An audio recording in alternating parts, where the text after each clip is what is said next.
Hay muchos años de historia, esto tiene mucho que ver también con la historia negra de los Estados Unidos. Ayer estuvimos compartiendo un momento en este programa de Whoopi Goldberg, aprovechando la oportunidad de la visita del vicepresidente de los Estados Unidos para cuestionar algunos temas, para decir que están borrando buena parte de esa historia, de esa herencia negra, que tiene mucho que ver con el sur de los Estados Unidos y que forma parte de esta gran historia en los 250 años de la Declaración de Independencia estadounidense. Repasamos estos linchamientos, dónde, cómo, en qué momento y por qué ocurrieron.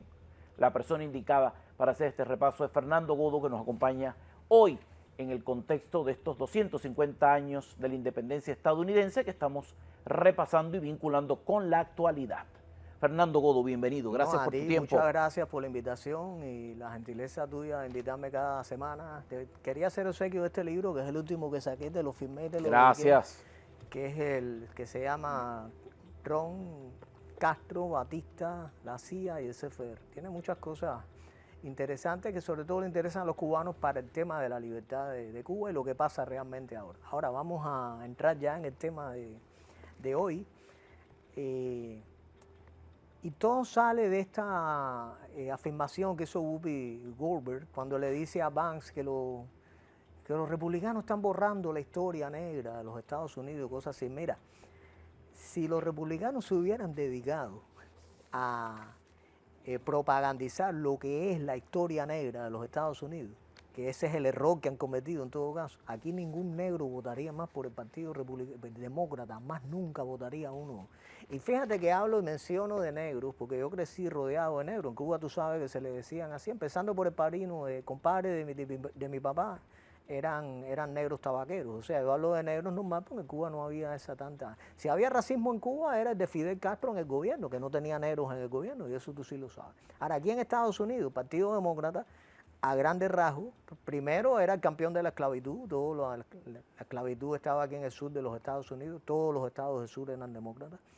Cuando se viene la abolición de la esclavitud, ellos descontentos fundan el Ku Klux Klan y entonces el presidente republicano Ulises Grant lo liquida en 3 o 4 años, porque hubo 2 Ku Klux Klan aquí, hay que advertírselo a las personas. Hubo un segundo que vino después en 1915, pero ese que hubo después de la abolición de la esclavitud lo liquida el presidente Grant. Y cuando liquidan el Ku Klux Klan, entonces empiezan ellos a linchar negros en el sur de los Estados Unidos.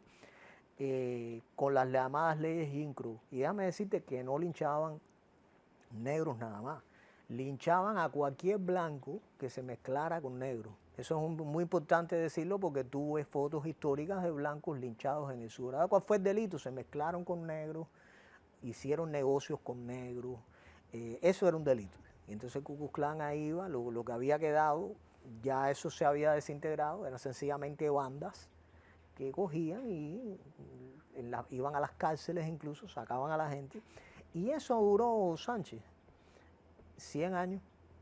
Déjame decirte que hasta la década del 60 lincharon negros aquí, los últimos creo que fueron por Fort Lauderdale, en el sur de los Estados Unidos, porque hay que también explicarle a la gente que hasta esa década todos los estados del sur eran demócratas. No había un gobernador republicano ahí por 80 años. Busquen eso porque en Wikipedia, que dice muchas mentiras, lo pueden ver. Pongan cualquier estado, Carolina del Sur, y ustedes van a ver que dice gobernador de tal año a tal año, ahí te va a decir antes y después.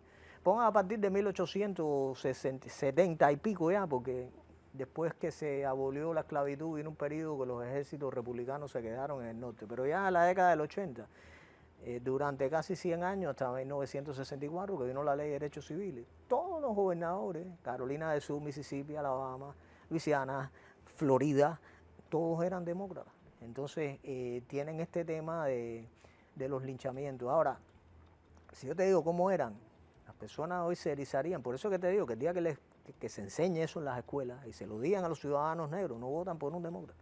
Mira, un domingo normal de paseo, de personas blancas en el sur de los Estados Unidos era, mira, vamos a vestirnos bien, vamos a vestir al niño, que van a linchar a un negro en tal lugar, y vamos a ir ahí, eso era sentarse allí, mirarlo, cómo lo linchaban.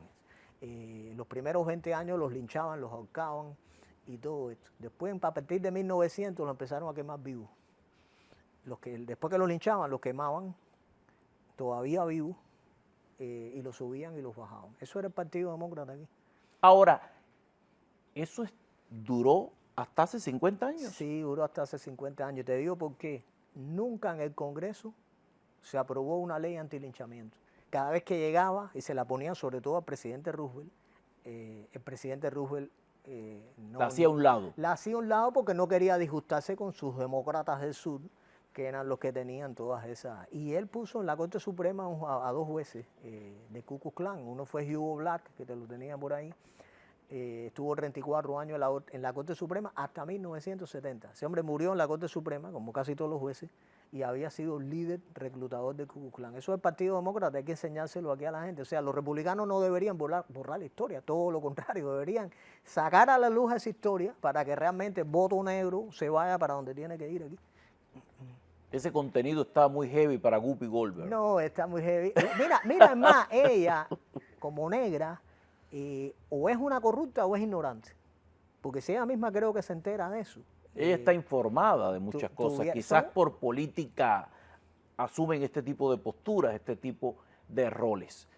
Los cubanos usan el término negro sin asumirlo de un modo despectivo. No, todo lo asumen desde un punto de vista de la familiaridad, desde el punto de vista de mencionar los colores tal cual son.